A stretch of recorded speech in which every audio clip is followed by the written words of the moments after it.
तर मी आता या हगवणे कुटुंबियातील मोठे ते मोठी सून आहे त्यांच्या घरी आलोय। ते आता आपल्या सोबत आहेत पण परत त्याच वेळी आपले आईसाहेब देखील त्यांची सध्या आपल्या सोबत आहेत। ज्या पद्धतीने त्यांच्यावर सध्या अन्याय होत होतं आपण त्यांच्याशी बोलायचा प्रयत्न करूयात। ताई जर आपण बघितलं तर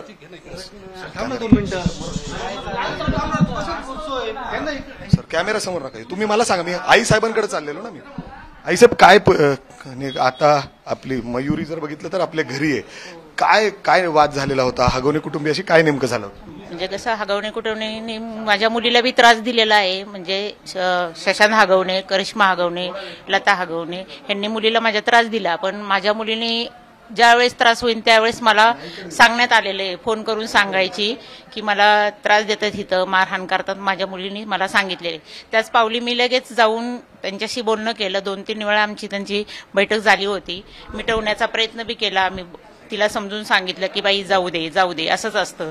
थोड्या दिवस सहन केलं तिने, पण सहन करण्याची एक क्षमता असती, त्या क्षमतेच्या पलीकडे गेल्यावरती नाही सहन झालं। त्यांनी मारहाण केली तिला। मग आम्ही जाऊन तक्रार केली तिथं। तक्रार सकाळी संध्याकाळी आम्ही काहीतरी 9-9:15च्या दरम्यान गेलो चौकीला। तर तिथं काही त्यांनी लगेच तक्रार, तिथं लेडीज हे होत्या, पोलीस अधिकारी होत्या लेडीज, त्यांनी काही आमची तक्रार लगेच घेतली नाहीये। कमीत कमी 1:30 ते 1:45च्या दरम्यान तक्रार घेतली तिची। तोपर्यंत आम्हाला तसंच बसून ठेवलं तिथं। त्याच्यानंतर मग आम्ही घरी आलो। कोण नेमकं त्रास द्यायचा, एवढा त्रास का दिला जात होता मयुरीला? म्हणजे ही हगवणे घरातली मोठी सून राहिलेली आहे, कधी ती आपल्या घरी आलेली आहे? म्हणजे तुमच्याकडे आई वडिलांकडे कधी आली ही? तसं म्हणजे तिचं लग्न झालं की 6 महिने त्याच्या संग व्यवस्थित वागले ते लोक। नंतर करिश्मा हगवणे, मेन म्हणजे करिश्मा हगवणे आणि शशांक हगवणे हे जास्त तिला त्रास देत होते। तिच्या मिस्टरांचं काही नाहीये ह्याच्यामध्ये, तिच्या मिस्टरांची कायम तिला साथ होती, अजूनही तिला साथच आहे। आता ती माझ्याकडं 14 जानेवारीपासून तिच्या मिस्टरांनी आणून ठेवली आहे माझ्याकडं। ते येत जात आहे माझ्याकडं, कारण तिच्या मिस्टरांचा ह्याच्यात काहीच विरोध नाहीये। सासू सासऱ्यांचा काय नेमका त्रास होता? आता जर आपण बघितलं तर ज्या पद्धतीने वैष्णवी हगवणेवर अत्याचार झाला, त्याच्यानंतर तिने टोकाचं पाऊल उचललं, या संदर्भात कधी बोलणं होत होतं? घरी येऊन सांगत होत्या? हिच्या बाबतीत जे घडत होतं ते आम्हाला ती सांगत होती, वारंवार सांगत होती की मम्मी असं असं होतंय। काय नेमकं होत होतं? कारण करिश्मा हगवणे तिला त्रास द्यायची, शशांक हगवणे त्रास द्यायचा। सासूबाई थोड्या दिवस चांगल्या वागवल्या, पण मुलीचं ऐकून त्या सुद्धा तिच्या विरोधात जायला लागल्या आणि सासरेही तिला बोलायला लागले। कारण कसं आता तिला वडील नाहीये, तिचा भाऊ आणि मी, आम्ही 3 जणच आहे। मोठा भाऊ देखील, म्हणजे अर्थात या हगवणे कुटुंबियातली जी मोठी सून आहे मयुरी हगवणे, तिचा सक्का भाऊ आहे आपल्यासोबत। म्हणजे ज्या पद्धतीने तिच्या या कुटुंबावर अत्याचार, म्हणजे बहिणीवर तुझे अत्याचार होत होते, किंबहुना आता आपण वैष्णवीवर बघितलं, ह्याची कल्पना होती कधी तुम्ही?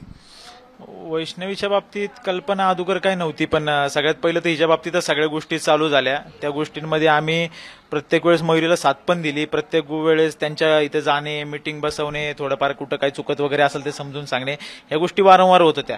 2 वेळा आपण NC दाखल केली त्यांच्या विरुद्ध, पोलिसांपर्यंत जायचं, पोलिसांपाशी गेले की त्यांच्या इथल्या गावातले कोणतरी ओळखीचे लोक त्यांची यायचे, मध्यस्थी करायचे, जाऊ द्या यावेळेस बघू, पुढच्या वेळेस बघू, असं करत करत पण त्यांची सुधारायची ती मानसिकताच नव्हती। त्यांनी 3ऱ्या वेळेस पण तेच केलं। 3ऱ्या वेळेस झाल्यानंतर आम्हाला साधारणपणे एक 8:30च्या दरम्यान आम्हाला फोन आला की असं आम्हाला मारहाण केलेली परत। मग त्यावेळेस आम्ही तिथं गेलो। तिथं गेल्यानंतर आम्ही सगळं बघितलं चित्र। तर हे आमच्या अगोदर जाऊन तिथं चौकीला वगैरे दाखवून, मेडिकल वगैरे आमच्या अगोदर करण्याकडे तिथं आमची त्यांची बाचाबाची वगैरे झाली।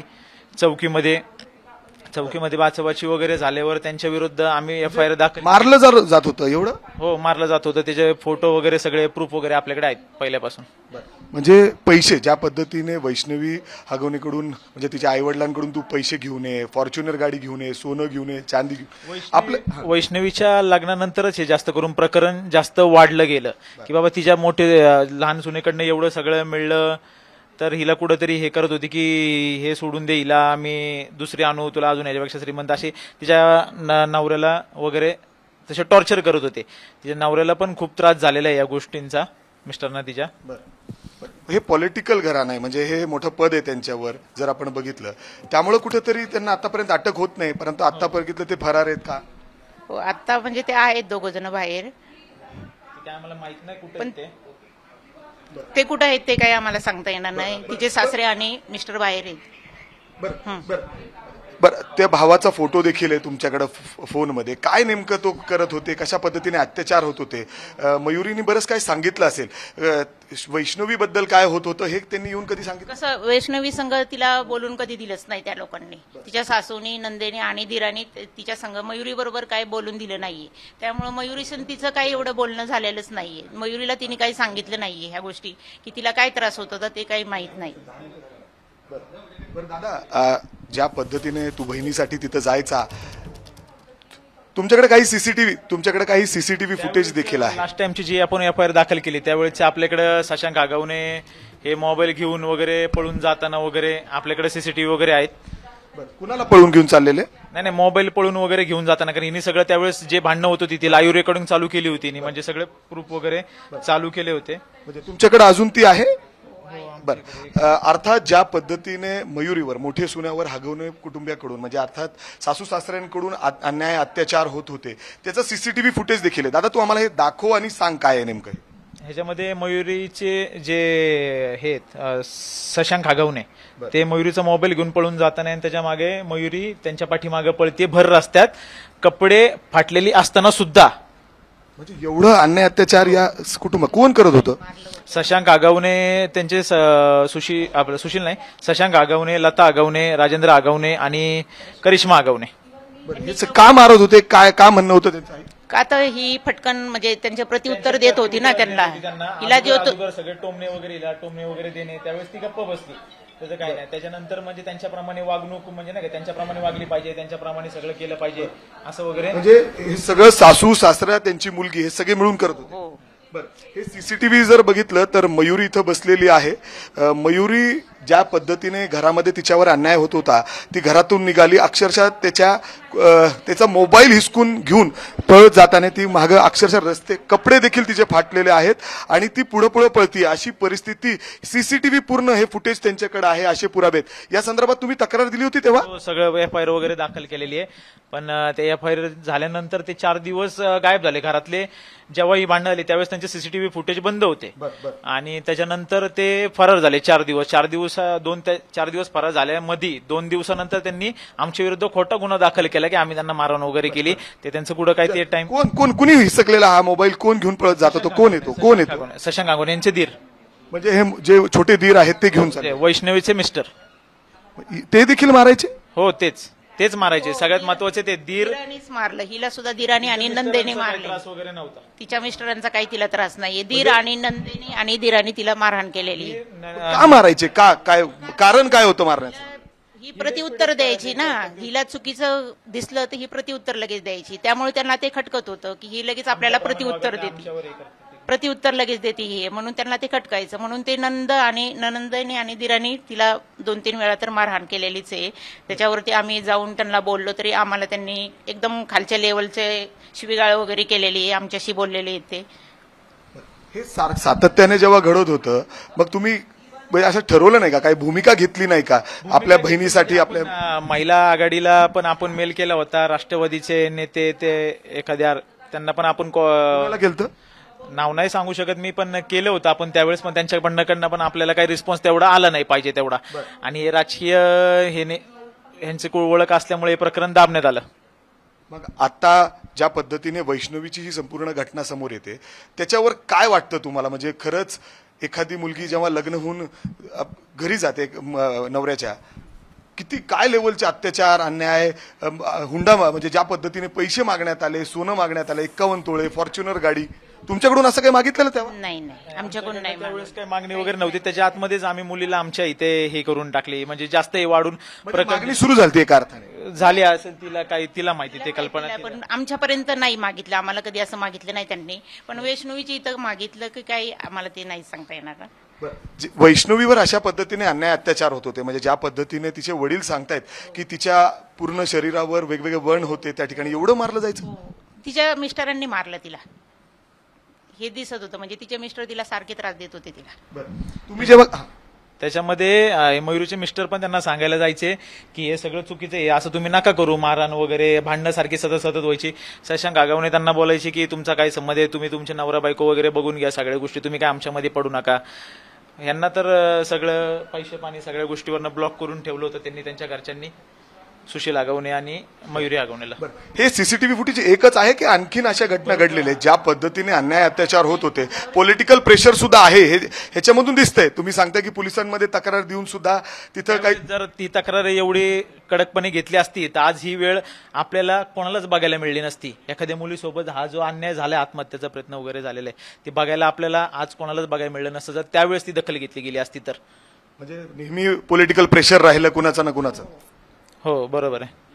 आम्ही केली ती तक्रार त्यावेळेस दखल घ्यायला पाहिजे नव्हती पोलीस लोकांनी, पण त्यावेळेस त्यांनी काही लक्ष दिलं नाही जास्त. का आता आमची बाजू आहे थोडीशी कमजोर आहे, त्यामुळे त्यांनी लक्ष दिलं नाही आणि ते कसं पॉलिटिकलमध्ये असल्यामुळे त्यांचे जास्त चालू गेले तिथं. मला अजून एक विचारायचंय, तुम्ही वैष्णवीच्या आईवडिलांशी बोलणं झालं का? आज एक छोटंसं बाळ 9 महिन्याचं म्हणजे आत्ता मिळालेलं आहे, तुमचं काय काय भावना होते त्यांच्या? तुम्ही म्हणजे खरंच अर्थाने ज्या पद्धतीने तुमच्या मुलीवर अत्याचार होत होतं, तुमची मुलीने एक भूमिका घेतली आणि ती घरी निघून आली तुमच्याकडं, जर ती गेली असती तर ही वेळ आली नसती कदाचित. आली, बरोबर आहे. तिने जायला पाहिजे नव्हतं आईकडे. जर त्यांनी मारहाण केली होती तर तिने छोट्या बाळाला घेऊन तिच्या आई वडिलांकडे जायला पाहिजे नव्हतं. मुलीला तू अर्थात बहिणीला घरी घेऊन आला, म्हणजे अर्थात तुम्ही घेऊन आले. वैष्णवीच्या आईवडिलांशी तुमचं देखील बोलणं होत असेल, कारण एकदम जवळचं नातं आहे सगळं. झाल्यानंतर तिच्याबद्दल वैष्णवीच्या आईवडिलांना पण भरपूर गोष्टी चुकीच्या सांगितल्या गेलेल्या त्यांच्या सासरकडनं. वैष्णवीच्या आईवडिलांना पण गैरसमज भरपूर झालेले आहेत मयुरीच्या बद्दल. पण आज सगळं जे चित्र आहे त्यांना ते खरं समोर सगळं दिसलं की काय चुकीचं आहे आणि काय बरोबर आहे, कोण आपल्याला खरं सांगत होतं कोण खोटं सांगत होतं. आम्हाला एकदा सीसीटीव्ही परत दाखवा. हे सीसीटीव्ही जर बघितलं तर हगवणे कुटुंबियाकडून काय पद्धतीने या सुनांवर अन्याय अत्याचार केले जात होते हे स्पष्ट होतं. कारण जेव्हा घरात एखादी भूमिका मांडली, किंबहुना सासू सासऱ्यांच्या विरोधात काही भूमिका मांडायचा प्रयत्न केला तर कशा पद्धतीने अन्याय अत्याचार त्यांच्यावर केले जात होते, किंबहुना जावाईकडून म्हणजे अर्थात लहान भावाकडूनच नवऱ्याच्या दिराकडून मारहाण केली जात होती. मोबाईल हिसकून घेऊन गेलेला आहे. जेव्हा ही गोष्ट पोलिसांना सांगायचा प्रयत्न झाला तेव्हा थेट तिचा मोबाईल हिसकून घेण्यात आलं. एवढंच काय तर मयुरी हगवणेला एवढं मारण्यात आलं की तिचे अक्षरशः कपडे देखील फाटलेले. त्या सीसीटीव्ही जर बघायचा प्रयत्न केला तर मयुरी शशांक हगवणे हे पुढे पळतायत आणि मयुरी तिचे मागं पडते मोबाईल मागण्यासाठी. पोलिसांना या संदर्भात माहिती द्यायची होती, तक्रार द्यायची होती, आईवडिलांना सांगायचं होतं की तिच्याबरोबर नेमकं काय चाललंय. आपण बघू शकतो या सीसीटीव्ही फुटेजमध्ये हे स्पष्ट दिसतंय की ती तिच्या मागं पळतीये, दिराच्या मागं, आणि मोबाईल मागतीये. मात्र कुणीही मदत करायला तयार नाही. अशा पद्धतीने या हगवणे कुटुंबियाकडून अन्याय अत्याचार होत होते. हे जेव्हा घडलं तुम्ही पोलिसांना तक्रार दिली होती? हो त्यावेळेस दिली होती तक्रार. काय पोलिसांनी तेव्हा दखल घेतली यामध्ये? दखल म्हणजे आम्ही तिथं 9:30ला पोहोचलो होतो. आमची तक्रार 2:30 वाजता घेण्यात आली FIR. तोपर्यंत आम्हाला थोडं बोलत होते की समजूत वगैरे करून घ्या. त्यांना कोणतरी वरतून प्रेशर असेल की बाबा यांचं मिटतंय का, इथल्या ग्राउंड लेवललाच बघा, वरपर्यंत FIR वगैरे इथपर्यंत जाऊनच देऊ नका. त्या प्रकारचा प्रेशर असू शकतो त्यांच्यावर. म्हणजे एवढे घरातले क्रूर असू शकतात सुनाला. म्हणजे एखादी जेव्हा मुलगी आपल्या घरी लग्न करून येते आपण मुलीसारखं तिला वागवतो. म्हणजे अर्थात आपण बघतोय काय पद्धतीने वागणूक दिली जाते घरातल्या सुनाला. हे खूप कसं असं वागलं नाही पाहिजे. मुलगी त्यांना बी आहे, मुलगी एक. त्यांनी आपली मुलगी समजूनच दुसऱ्याच्या मुलींना आपली मुलगी समजायला पाहिजे नव्हतं. मुलीच्या आता कसं त्यांची मुलगी तशा ह्या सुनाही त्यांच्याच मुली होत्या. त्यांनी मुलीसारखंच प्रेम करायला पाहिजे नव्हतं तिच्यावरती, त्यांच्यावरती. पण ते चुकीचे वागले, त्यांच्याही दोघींसंगही चुकीचे वागलेत ते. म्हणजे अर्थात आता तुम्ही पुढे काय भूमिका घेतली आहे? तुम्ही जाऊन आता भेटणार आहात का वैष्णवीच्या आई वडिलांना? त्यांचं एक लहान बाळ देखील आहे. अंत्यविधीला पण आम्ही सगळेजण होतो आणि त्याच्यानंतर पण आम्ही काल पण जाऊन भेटून आलोय त्यांना. तिच्या आई वडिलांना भेटून आलो आम्ही काल आणि अंत्यविधीलाही आम्ही गेलो होतो सगळं. ती प्रचंड दुःखात आहे ते. म्हणजे जवळपास 2 दिवसानंतर ते चिमुकलं, जे 8 महिन्याचं बाळ आहे ते आता त्यांना कुठेतरी मिळालेलं आहे. यासाठी म्हणजे ABP माझाने देखील त्या पद्धतीने ती बातमी लावली. अनेक जण प्रयत्न करत होते आणि आज शेवटी तो त्यांच्या घरात म्हणजे आईवडिलांकडे, मुलीच्या आईवडिलांकडे पोहोचलेला आहे. हो, आम्हाला कळलं होतं बाळाचे हाल होतात. तर आम्ही म्हटलं जरी मयुरीकडे दिलं ते बाळ तर आम्ही सांभाळू शकत होतो त्या बाळाला. पण ते काय त्याचं नाव नाही माहिती, निलेश चव्हाणकडे बाळ होतं असं आम्हाला कळलं होतं. ते बाळ निलेश चव्हाणकडे होतं. जर आमच्याकडे दिलं असतं तरी आम्ही त्या बाळाला सांभाळलं असतं व्यवस्थित. म्हणजे तुमची देखील तयारी होती? आमची तयारी होती त्या बाळाला सांभाळायची. म्हणजे तुम्ही हे सांगितलं होतं का बाळाला असं करू नका? या म्हणजे कसं आम्हाला बाहेरनं कळलं होतं. जे मयुरी इकडे 4 महिने झाले आलेली आहे त्याच्यानंतर आमचा काही संबंध नाही त्यांच्याशी तिकडे जाण्याचा किंवा त्यांच्याशी बोलण्याचा वगैरे.